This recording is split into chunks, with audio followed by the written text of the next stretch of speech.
Alright, today we're going to go through an installation of a 8.5-inch drop-down video into a 2012 GMC Acadia Denali. So first we will start with bringing the overhead dome light down.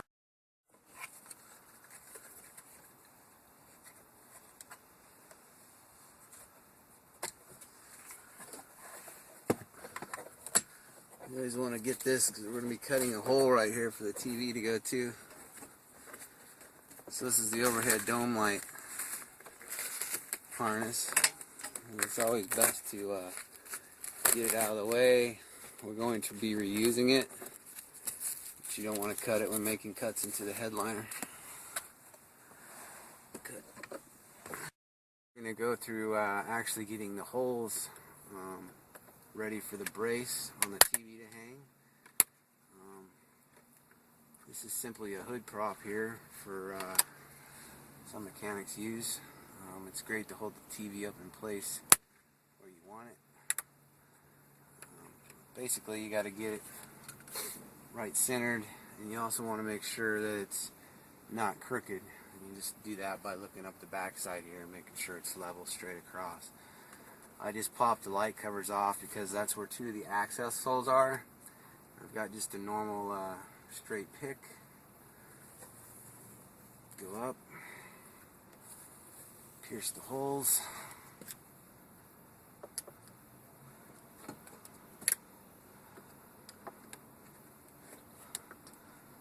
Just like so. We can now drop the TV down and out of the way.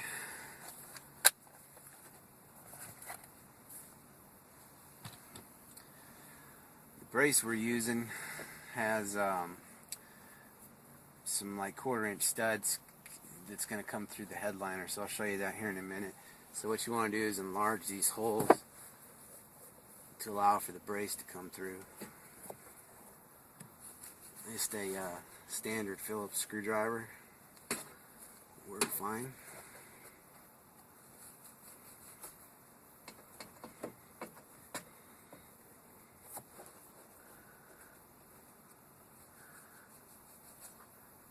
Another thing you got to watch out for on these is you got to look for where all the bracing is when you're doing these up above.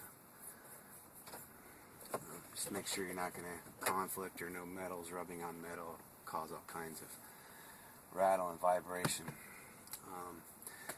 So in just a minute we'll cut the hole and mount the plate and start running the wires.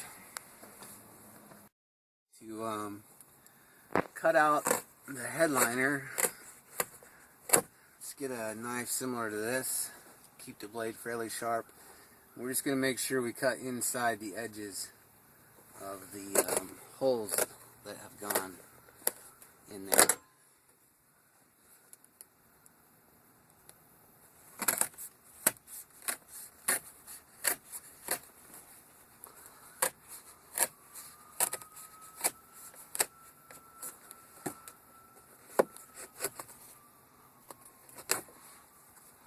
Just cut out a little square. I'm going to do the same for up here.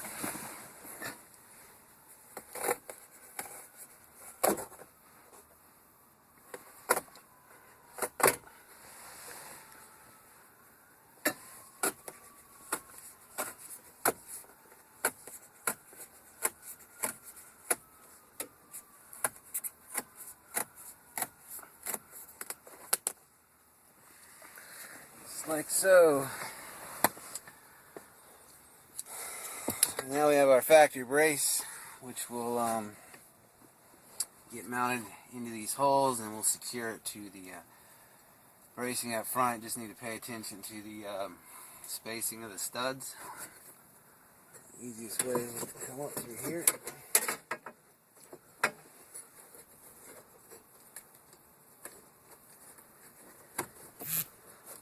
Just like that, we have the studs coming through.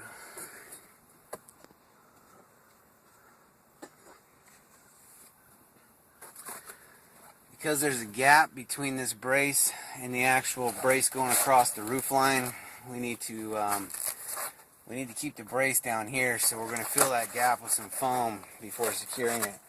Best way is to use the stuff that comes with the packaging. Pull off that piece right there. Same with this one.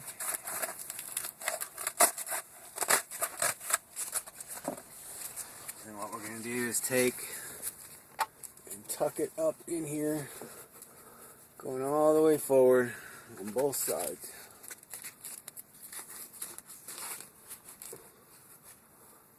Just like so. And then we can take our drillers, self-drillers, and go up and secure it.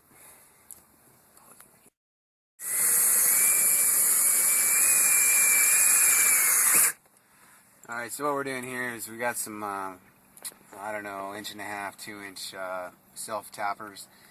You have to make sure the holes you're going up into in this factory brace are going into the lower portion of the bracing going across the truck, which you can just do by peeking up here, sticking the pick up through and seeing where it hits.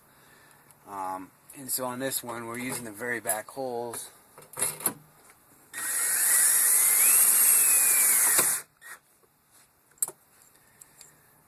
Probably should be wearing eye protection.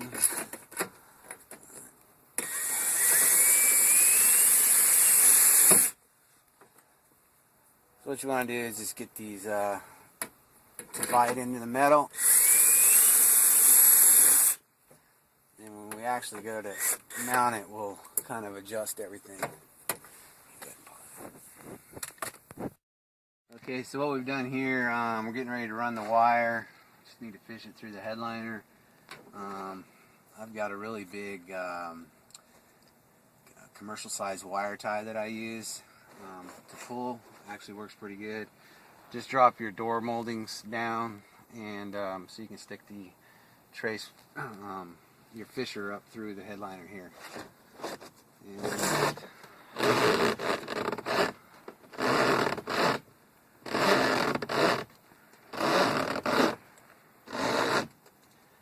simply pull it through, and we're going to notch this here in a moment, because you never want, once this gets tightened up, you don't want the brace smashed onto the wire. That'll cause a short and problems down the road. So, and I always go in here and tape things down.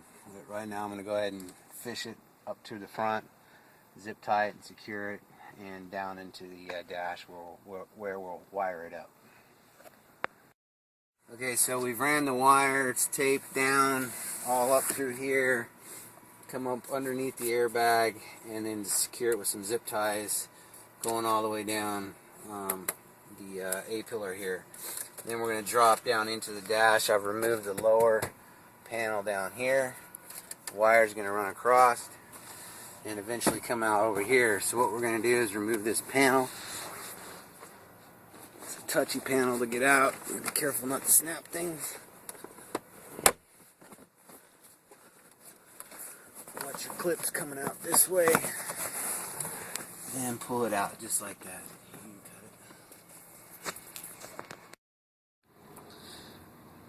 it. Alright, so now we're at the making the connections for the video. Always use a relay. These two wires here are coming off a relay. I'll show y'all how to do that a little bit later. But these are the wires you want to run to on any Enclave, Traverse, or Acadia to integrate it just like factory. This will be your constant 12 to trigger to power the relay up. This here is your trigger wire, which will actually allow the video to stay on until the driver's door is open, even after the key is out of the ignition, just like factory. So pin number 23 on this black plug right here. So we're just going to connect them up. T-tops are just fine to use as long as you strip the wire back, so you make good solid connection when crimping it down. That's usually where people go wrong. Pop this back into place, and then we're just going to secure our wires down with a zip tie.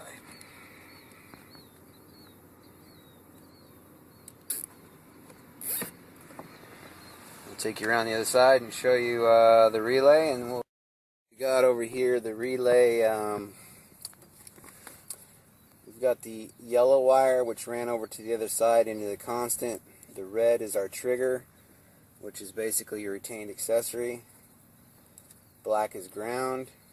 Brown is going out to the video power source, which we ran across and down from up in the headliner. So two blacks go together, nice little grounding spot right here. Always make sure and fuse it.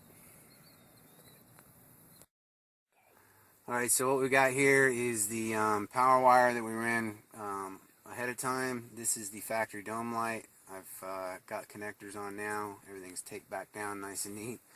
One thing you need to watch out for on these braces, you want to take your screwdriver and push up, and if you see any gap between the screw and the brace, you want to go ahead and tighten it up to where it's not doing that. Otherwise, you get a little bit of rattle going down the road. It's very important to make sure and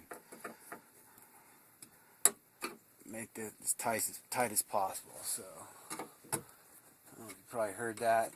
That was the gap between where the screw should be and where it's at.